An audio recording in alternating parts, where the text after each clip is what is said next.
Hello friends आज के video में हम men's double plate pant cutting किस तरह की जाती है सीखने वाले हैं, जिसमें हम डबल प्लेट पेंट कटिंग करने के लिए मार्किंग किस तरह से की जाती है, प्रॉपर कटिंग किस तरह की जाती है, सब कुछ काफ़ी आसान तरह से सीखने वाले हैं।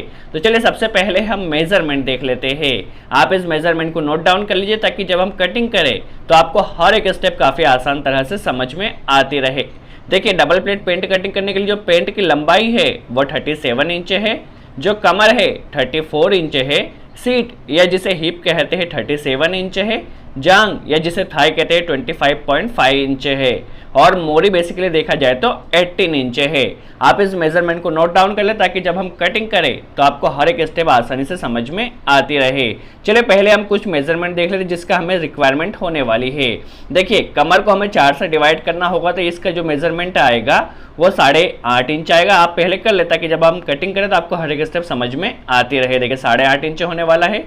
सीट या हिप को भी हमें 4 से डिवाइड करना होता तो ये हमारा आएगा बेसिकली 9.25 इंच। तो आप इसे नोट डाउन कर लीजिए। और मोरी को हम 18 को 2 से डिवाइड करते हैं तो 9 इंच आया है। आप पहले इसे नोट डाउन कर रख लीजिए।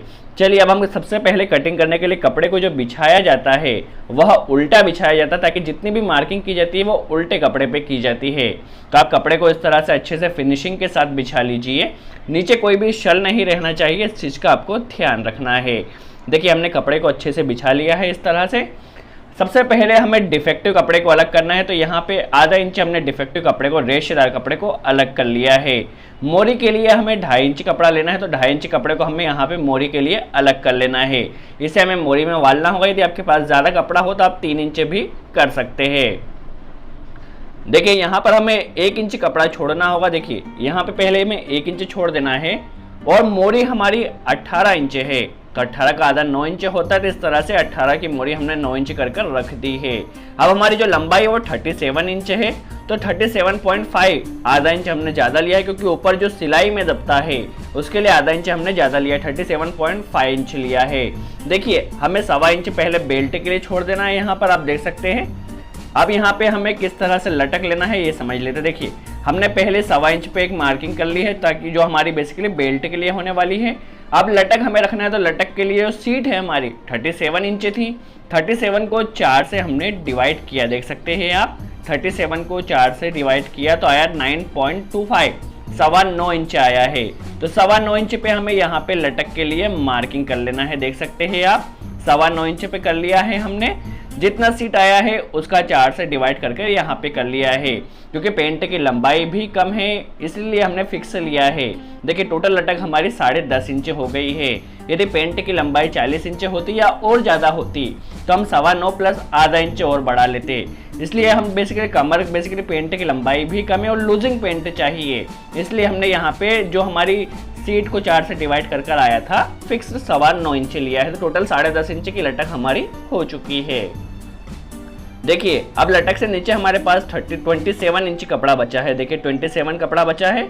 27 का आधा किए तो 13.5 इंच आया है और इसमें 5 इंच हमें कम कर देना है तो 8.5 इंच पे यहाँ पे हमें घुटने के लिए मार्किंग कर लेना है। देखिए यहाँ पर हमने घुटने के लिए मार्किंग कर ली है। अब सभी मार्किंग को सीधे स्केल की सहायता से हमें मिला देना है। आप हर एक स्टेप को ध्यान से वॉच कीजिए, किसी भी स्टेप को आपको मिस नहीं करना है। हर एक स्टेप का अपना एक इम्पोर्टेंस है। देखिए सभी मार्किंग को हमने कर लिया है।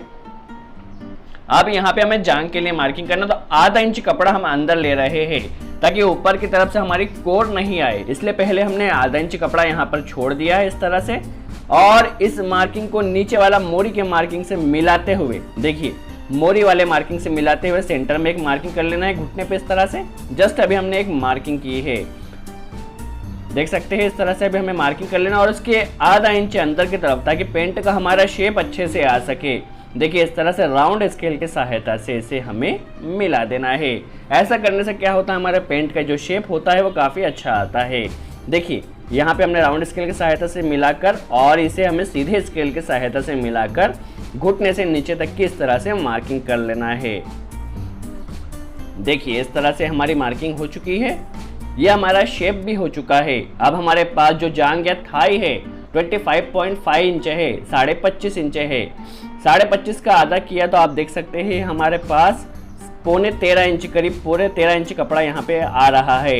देखिए 13.5 इंच पे हमने मार्किंग कर ली है, जो कि हमारी जांघ या थाई के लिए होने वाली है। और यहाँ पे हमें 2 इंच अंदर की तरफ एक 2.25 इंच अंदर की तरफ एक मार्किंग करना है। देख सकते हैं आप 2.25 इंच हमने अंदर की तरफ एक मार्किंग कर लिया। इसका सेंटर हम लेते हैं तो 6.5 इंच में 1 सूत कम आया है, हमारा यहाँ पे सेंटर आया है। तो देखिए सेंटर हमने ले लिया ताकि यहाँ से प्लेट का डबल प्लेट जो हम करने वाले हैं शल के लिए मार्किंग यहाँ पे हो जाएगी। देखिए इसी तरह हमें यहाँ पर भी मार्किंग करना है, एकदम सीधे स्केल की सहायता से मिलाते हुए जिस तरह हमने उस तरफ मार्किंग की थी। देखिए सीधे स्केल की सहायता से मिलाते हुए हमें क्या करना है, यहाँ पे एक मार्किंग कर लेना है। देख सकते हैं इस तरह हमने सीधे स्केल की सहायता से मिलाते हुए मार्किंग कर लिया है। और जिस तरह हमने उस तरफ मार्किंग की थी इसी तरह करीब आधा इंच अंदर की तरफ होते हुए हमें एक मार्किंग कर लेना है राउंड स्केल की सहायता से, ताकि हमारी पेंट की जो फिनिशिंग हो एकदम अच्छी से हो, जिससे हमारी फिटिंग भी काफ़ी अच्छी होने वाली है। देखिए इस तरह से हमें मिला देना है और इसे नीचे तक इस तरह से मिला देना है। आप ध्यान से वॉच कीजिए किस तरह हम स्केल की पोजीशन रख रहे हैं, किस तरह से मार्किंग कर रहे हैं। चलिए अब हमारा यहाँ पर भी हमें सेंटर लेना होगा, क्योंकि डबल प्लेट के लिए हमें बेसिकली सेंटर से प्लेट लेना होगी। तो यहाँ पर भी सेंटर का मार्क हमने कर लिया है। और नॉर्मली जो फिटिंग पेंट होती है उसमें ये स्केल हम थोड़ा अंदर की तरफ लेते हैं। देखिए अंदर की तरफ लेते हैं, बट ये हमारे पास डबल प्लेट है और लूजिंग पेंट है, इसलिए हम इसे थोड़ा बाहर की तरफ भी कर सकते हैं। पहले हम सीधा लेकर देख लेते हैं किस तरह से हमारा आ रहा है, फिर थोड़ा हमें बाहर करना होगा और यहाँ पे इस तरह से फलाई के लिए हमें शेप दे देना है। और यहाँ पर करीब हमें 2.25 इंच पे एक मार्किंग कर लेना है। देखिए करीब 2.25 इंच पे हमने एक मार्किंग कर ली है फलाई के लिए। हमारी जो कमर है वो 34 इंच है। देखिए 34 इंच हो चुका है। सबसे पहले हमें 2.5 इंच सल के लिए छोड़ देना है। जो प्लेट हमारे आने वाली है वो 2.5 इंच आने वाली है। और 8.25 इंच हमारा 8.5 इंच बेसिकली देखा जाए तो हमारा मोरी बेसिकली कमर के लिए होने वाला है। देखिए थोड़ा से बाहर कर लिए, 2.5 इंच हमने प्लेट के लिए छोड़ दिया है और 34 को 4 से डिवाइड किया तो 8.5 इंच हमने कमर के लिए ले लिया है। और करीब 0.25 इंच हमारा सिलाई में दबेगा, इसलिए सिलाई के लिए हमने 0.25 इंच कपड़ा छोड़ा है। देखिए 8.5 हमने कमर के ले लिया है और 0.25 इंच बेसिकली देखा जाए तो हमने सिलाई के लिए छोड़ा है। देखिए इस तरह से हमें राउंड स्केल की सहायता से मिला देना है इस तरह से। और यहाँ पर हमें थोड़ा ऊपर की तरफ करीब आधा इंच ऊपर की तरफ होते हुए एक मार्किंग करना है। देखिए आधा इंच अंदर की तरफ होते हुए एक मार्किंग करना है और इससे करीब आधा इंच नीचे होते हुए सेंटर से मार्किंग करना है। आप हर एक स्टेप को केयरफुली वॉच कीजिए। देखिए इसे हमें क्या करना है, सेंटर के से जो हमारा मार्क आया है यहाँ पर हमारा मेन सल आने वाला है। मेन शल जो बेसिकली बड़ा शल होने वाला है वो यहाँ पर आएगा और यह जो शल होगा वो 1.5 इंच का होगा, क्योंकि 2.5 इंच हमने शल के लिए छोड़ा है। तो जो बड़ा सल होगा वह 1.5 इंच के लिए होगा। इस तरह से इसे हमें मिला देना है और करीब यहाँ पे 1.5 इंच कपड़ा हमें छोड़ना है।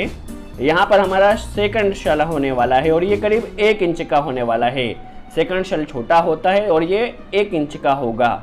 इस तरह से हमारे दोनों डबल प्लेट बनकर कंप्लीट हो चुके हैं। अब हमें पॉकेट के लिए मार्किंग करना है, तो यहाँ पर करीब 2.25 इंच नीचे की तरफ हमें एक मार्किंग कर लेना है। देखिए 2.25 इंच नीचे की तरफ एक मार्किंग कर लिया है। और जो हमारा पॉकेट होने वाला देखिए 2.25 इंच हो चुका है और पॉकेट हमें 6 इंच का बनाना है। तो 6 इंच पर हमें इस तरह से मार्किंग कर लेना है। तो देखिए 6 इंच का हमारा पॉकेट के लिए मार्किंग भी हो चुकी है। यह हमारी पूरी तरह से मार्किंग हो चुकी है। अब हम इसकी कटिंग स्टार्ट कर लेते हैं। देखिए जिस तरह से हमने मार्किंग की है सिंपल उसी तरह से हमें कटिंग कर लेना है। आप वीडियो को केयरफुली वॉच कीजिए, क्योंकि हर एक स्टेप का अपना एक इम्पोर्टेंस है। किसी भी स्टेप को आपको मिस नहीं करना है। फिर भी यदि कोई डाउट रह जाता है तो कमेंट से मैं ज़रूर पूछें, हम पूरी कोशिश करेंगे उसका जवाब दे सके। और आपने हमारे चैनल पर सब्सक्राइब नहीं करा, सब्सक्राइब ज़रूर कर ले, क्योंकि आगे चलकर हम इस चैनल पे और भी ज़्यादा कटिंग स्टिचिंग के वीडियो बनाने वाले हैं, ताकि आपको ज़्यादा से ज़्यादा नॉलेज मिलता रहे। चलिए हमारी यहाँ पर फ्रंट की कटिंग कंप्लीट होती है। अब हम सीख लेते हैं किस तरह से बैक की कटिंग की जाने वाली। सभी के लिए हमने यहाँ पे कुटके लगा लेना है, ताकि जब हम स्टिचिंग करें तो हमें हर एक स्टेप का या हर एक मेजरमेंट का पता चलता रहे। चलिए अब बैक कटिंग करने के लिए कपड़े को हमें इस तरह से बिछा लेना है। देख सकते हैं आप, कपड़े को हमने इस तरह से बिछा लिया है। और बैक के लिए हमें कपड़ा कितना रखना है काफ़ी इंपॉर्टेंट होता है। देखिए हमारे पास यहाँ ऊपर की तरफ करीब 1.5 इंच कपड़ा बचना चाहिए। देखिए ऊपर 1.5 इंच कपड़ा बचना चाहिए। देख सकते हैं आप, 1.5 इंच कपड़ा कम से कम होना ही चाहिए। और यहाँ पर करीब हमारे पास 3.25 इंच कपड़ा होना चाहिए, क्योंकि लूज पेंट है। बट इसकी हाइट कम है, इसलिए यहाँ पे 3.25 इंच ले रहे हैं। ज़्यादा लूजिंग होती है या ज़्यादा फिटिंग ज़्यादा लूज चाहिए होती तो करीब 3 इंच हमें यहाँ पे लेना होती। बट यहाँ पे हमारे पास 3.25 इंच कपड़ा कम से कम होना चाहिए, ऊपर 1.5 इंच और साइड से करीब 3.25 इंच कपड़ा होना चाहिए। अब इसके ऊपर हमें फ्रंट को इस तरह से बिछा लेना है, देख सकते हैं आप। चलिए यहाँ पर करीब हमें नीचे की तरफ होते हुए एक मार्किंग करना है और घुटने से एकदम सीधी मार्किंग करना है, और यहाँ पर भी मोरी से भी हमें एकदम सीधी मार्किंग कर लेना है। चलिए अब किस तरह से मार्किंग की जाएगी हम समझ लेते हैं। देखिए यहाँ पर करीब 1.5 इंच कपड़ा हमें छोड़ना है, यहाँ पर करीब 2.25 इंच कपड़ा। देखिए ऊपर हमने 3.25 इंच छोड़ा था तो 1 इंच कम, यहाँ पे 3.25 इंच है तो यहाँ पे 2.25 इंच। यदि ऊपर 3 होता तो यहाँ पर हमें 2 इंच लेना होता। देखिए 3.25 इंच यहाँ पर हमें लेना है और घुटने से 2.25 इंच लेना है। अब यहाँ पर बेसिकली क्या है, ये यहाँ पे जो शल है ये क्या हो गया, प्लेट अंदर की तरफ जाएगी, तो बेक हमारी थोड़ी छोटी कटने वाली, करीब ½ इंच। तो ½ इंच पे हमें यहाँ पे मार्किंग कर लेना है और यहाँ से लटक के यहाँ से हमें एक मार्किंग कर लेना है और यहाँ से भी एक मार्किंग कर लेना है। और जो ऊपर हमने 1.5 इंच कपड़ा लिया है उससे होता हुआ करीब 1.5 इंच ऊपर से होता हुआ राउंड स्केल की सहायता से स्केल को इस तरह से रख के मार्किंग कर लेना है। देखिए स्केल को हमने किस तरह से रखा है, इसे आप ध्यान से वॉच कीजिए। देखिए यहाँ पे मार्किंग हो चुकी है और इसे हमें इस तरह से, देखिए राउंड स्केल को इस तरह से रख, देखिए स्केल को हमने कहाँ से रखा है, काफ़ी इंपॉर्टेंस है। देखिए इस तरह से रखकर हमें मार्किंग कर लेना है। इसे आपको ज़्यादा राउंड भी नहीं देना है, नहीं तो जो आपका पीछे का शेप होता है वो अच्छा नहीं आएगा। तो स्केल को आपको इसी तरह से रखना है और इतना ही शेप देना है। यदि आप ज़्यादा देते तो पीछे की फिटिंग सही नहीं बैठने वाली है। देखिए यहाँ पर राउंड स्केल की सहायता से हमें इस तरह से लेकर यहाँ पर मार्किंग कर लेना है। आप इस तरह से भी रख सकते हैं, कोई प्रॉब्लम नहीं होने वाली है।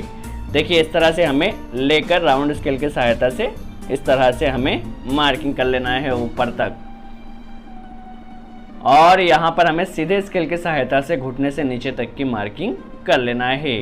तो आप देख सकते हैं यहाँ पर हमारी मार्किंग हो चुकी है। अब ऊपर की तरफ हमें मार्किंग करना है। देखिए सबसे पहले तो कमर के लिए हमारा 8.5 इंच कपड़ा होने वाला है, तो 8.5 इंच हमने कमर के लिए छोड़ दिया है और 1 इंच का हमारा पीछे शल आता है, पीछे की तरफ 1 इंच शल आता है और ½ इंच सिलाई में दबता है, तो करीब 1.5 इंच कपड़ा हमें ज़्यादा लेना है। देखिए 8.5 इंच कमर का हो चुका है, 1 इंच पीछे के शल का हो चुका है और ½ इंच सिलाई का हो चुका है, तो करीब हमने 10 इंच कपड़ा यहाँ पर लिया है।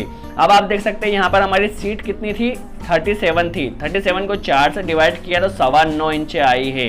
9.25 इंच और 1 इंच हमें यहाँ पर बढ़ के लेना है। जितनी भी सीट आई उससे 1 इंच आपको ज़्यादा लेना है, तो 10.25 इंच पे हमें यहाँ पर मार्किंग कर लेना है। देखिए 10.25 इंच ले लेना है, जितनी भी सीट आए उससे 1 इंच आपको ज़्यादा लेना है। 10.25 इंच पे हमने यहाँ पर मार्किंग कर लिया है और इसे इस तरह से सीधे स्केल के सहायता से मिलाते हुए ऊपर तक हमें मार्किंग कर लेना है। यहाँ से हमारी सिलाई लगने वाली है, स्टिचिंग यहाँ से होने वाली है और इसे इस तरह से शेप दे देना है और करीब 2 से 2.5 इंच अंदर हमारे पास यहाँ से कटिंग होने वाली है।